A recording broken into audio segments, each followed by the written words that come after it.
नमस्कार। मैं डॉक्टर जितेंद्र पाकड़, दर्शन शास्त्र विभाग, राजकीय महाविद्यालय करौली। आज की इस ऑनलाइन क्लास में आप सभी लोगों का स्वागत। आज हम कल जो हमने आपको धर्म के स्वरूप के बारे में जो चर्चा की थी, उस चर्चा को हम आगे बढ़ाते हुए कुछ और बिंदुओं पर दृष्टिपात करते हैं। तो सबसे पहले एक जो टॉपिक है धार्मिक अनुभूति की, वास्तव में ये धार्मिक अनुभूति होती क्या है। तो इसकी जो डेफिनेशन है, वो परिभाषा वो इस प्रकार है कि ईश्वर के संबंध में किसी व्यक्ति विशेष की जो अनुभूति होती है उसे धार्मिक अनुभूति कहा जाता है। यानी कोई व्यक्ति विशेष की जो ईश्वर के प्रति जो अनुभूति होती है, ईश्वर के प्रति जो आस्था या ईश्वर के प्रति जो समर्पण का जो भाव होता है, उसे हम धार्मिक अनुभूति कहा जाता है। ये एक धार्मिक अनुभूति की परिभाषा है। अब हम ये देखते हैं कि धर्म दर्शन और अर्घ विज्ञान का मतलब होता है एक्सोलॉजी। तो धर्म दर्शन और अर्घ विज्ञान में क्या रिलेशन है, क्या संबंध है। धर्म दर्शन को धर्म विज्ञान की शाखा माना जाता है, अर्ध विज्ञान की। यानी धर्म जो दर्शन है उसको अर्घ विज्ञान का मतलब एक्सियोलॉजी की शाखा माना जाता है। अब ये एक्सियोलॉजी की शाखा क्यों माना जाता है। एक्सियोलॉजी में मूल्यों का सामान्य अध्ययन होता है। यानी एक्सियोलॉजी का विषय क्या है, मूल्यों का अध्ययन करना है, तो इसको मूल्य मीमांसा भी कह सकते हैं। अब इस एक्सियोलॉजी में जब मूल्यों का सामान्य अध्ययन होता है तो धर्म दर्शन को अर्घ विज्ञान की शाखा इसलिए कहा जाता है क्योंकि धर्म में आध्यात्मिक मूल्यों का अध्ययन किया जाता है। कहने का तात्पर्य ये है कि धर्म दर्शन और अर्घ विज्ञान है जो एक्सियोलॉजी है, उसमें समानता ये है कि जिस प्रकार से अर्घ विज्ञान में या एक्सियोलॉजी में मूल्यों का जो सामान्य अध्ययन किया जाता है, ठीक उसी प्रकार से धर्म दर्शन में मूल्यों का अध्ययन किया जाता है। लेकिन कैसे मूल्यों का, आध्यात्मिक मूल्यों का। इसलिए ये कहा जाता है कि साहब ये जो धर्म दर्शन है वो अर्घ विज्ञान की एक शाखा है। दूसरा धर्म दर्शन और तत्व विज्ञान का मतलब मेटाफिजिक्स। तो राइट नामक के धार्मिक दार्शनिक ने धर्म दर्शन को तत्व विज्ञान की शाखा माना है। वो किस रूप में माना है कि धर्म दर्शन का मुख्य विषय ईश्वर विचार है। यानी धर्म का जो विषय है वो ईश्वर की अवधारणा पर विचार विमर्श करना है। और ईश्वर एक तत्वशास्त्रीय प्रत्यय है, यानी एक आइडिया है, एक विचार है। और वो विचार किस प्रकार के, वो तत्वशास्त्रीय, यानी कहने का मतलब है मेटाफिजिक्स का ये विषय है। अतः धर्म दर्शन तत्वशास्त्र की देन है।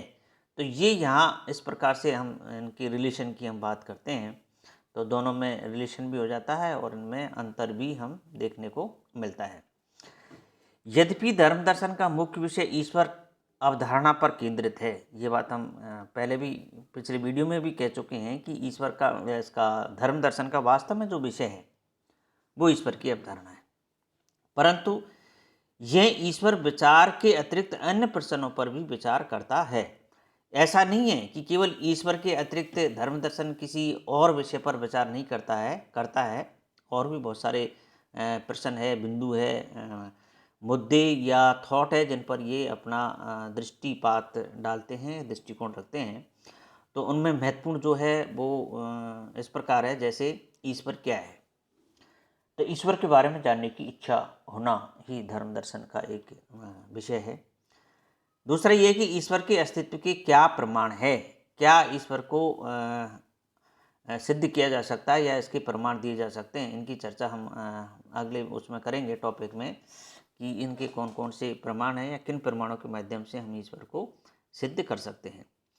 ईश्वर के क्या गुण हैं, ईश्वर के गुणों की भी चर्चा हम करेंगे। और ये प्रश्न उठता है कि वास्तव में ईश्वर के क्या गुण हैं, कि ईश्वर सर्वव्यापी है, सार्वभौम है, ये इस प्रकार के बहुत सारे अनेक गुण हैं जिनकी चर्चा हम आगे करेंगे।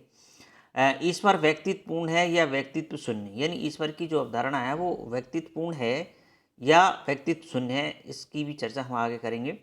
मनुष्य और ईश्वर में क्या संबंध है, ये धर्म दर्शन इस पर भी विचार करता है कि मनुष्य और ईश्वर में किस प्रकार का रिलेशन है। नेक्स्ट में ये है कि अशुभ का स्वरूप क्या है, अशुभ की जो समस्या है वो उस समस्या पर भी धर्म दर्शन विचार करता है कि वास्तव में जो अशुभ का स्वरूप है, अशुभ का जो कॉन्सेप्ट है वो किस प्रकार है और ईश्वर के अस्तित्व रहते हुए भी अशुभ की समस्या क्यों उत्पन्न होती है, इस पर भी विचार करना धर्म दर्शन का विषय रहा है।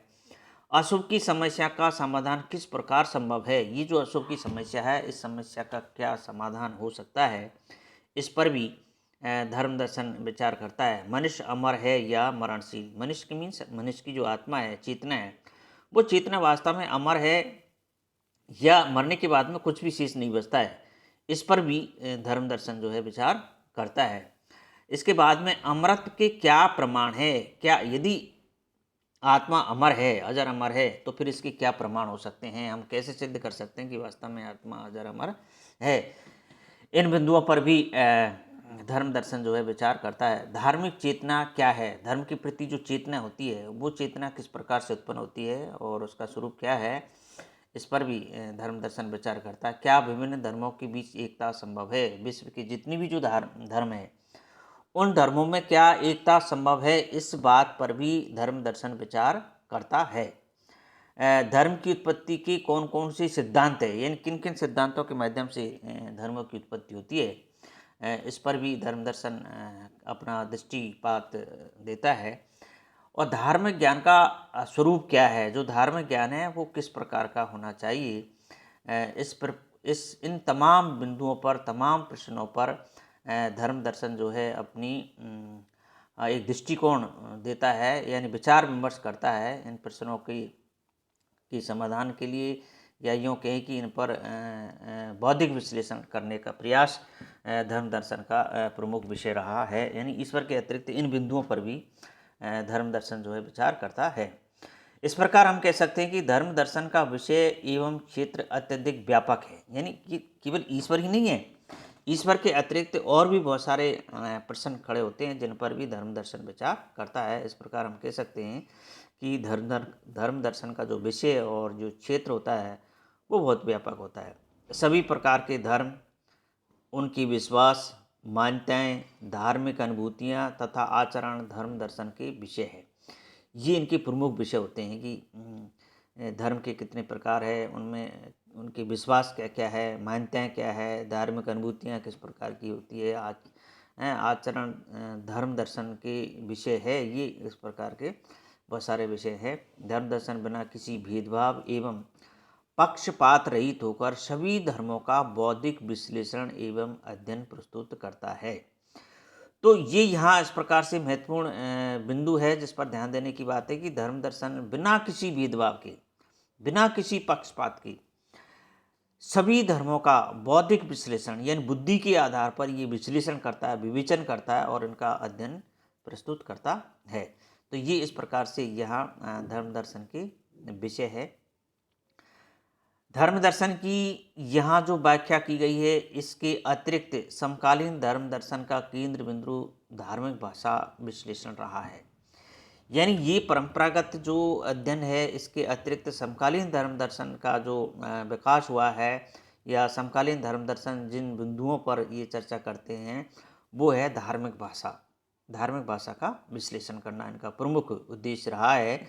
धर्म दर्शन का लक्ष्य धार्मिक प्रत्ययों का विश्लेषण है। अब जो धार्मिक जो प्रत्यय है, प्रत्यय मीन्स आइडिया, विचार, तो अब इन जो धार्मिक प्रत्ययों हैं इनका विश्लेषण करना जो है समकालीन धर्म दर्शन का विषय रहा, जिसमें ईश्वर, गॉड, पवित्रता, होली जिसको कहते हैं, मुक्ति, सेल्वेशन, उपासना, वर्शिप, सृष्टि, क्रिएशन, बलिदान, सेक्रिफाई और शाश्वत जीवन यानी इटर्नल लाइफ, ये धार्मिक प्रत्यय है। इन प्रत्ययों का विश्लेषण करना समकालीन धर्म दर्शन का विषय रहा है, जिसके कारण धार्मिक भाषा की उत्पत्ति होती है। आदि धार्मिक प्रत्यय, धर्म के प्रत्ययों के विश्लेषण से धार्मिक भाषा का निर्माण होता है। अब इन प्रत्ययों का जब विश्लेषण किया जाता है तो एक धार्मिक भाषा का निर्माण होता है, जो कि समकालीन धर्म दर्शन का विषय रहा है। समकालीन दार्शनिकों का ध्यान धार्मिक भाषा की ओर अत्यधिक रहा है। ऐसे प्रमुख जो दार्शनिक है उनमें रसेल, ए.जे. एयर, रॉडॉल्फ कार्नेफ और विटगेन्स्टीन आदि ये समकालीन धर्म दार्शनिक है जिन्होंने धार्मिक भाषा या धर्म की प्रत्ययों का विश्लेषण करके धार्मिक भाषा का निर्माण किया है या धार्मिक भाषा पर इन्होंने जोर दिया है। तो इस प्रकार से ये हम यहाँ धर्म दर्शन के स्वरूप को के आगे बढ़ाते हुए इनकी विचार करते हैं और धर्म दर्शन का जो विषय है उन विषय को हमने विस्तार से आपको समझाने का प्रयास किया है। निश्चित रूप से आपको लाभ होगा और पिछले वीडियोज़ और आज की जो वीडियो है उनको आप एक साथ पढ़ेंगे तो ये धर्म दर्शन का जो स्वरूप है और विषय है ये आपको स्पष्ट हो गया होगा या हो जाएगा। आप ध्यान से इसको पढ़ें। धन्यवाद।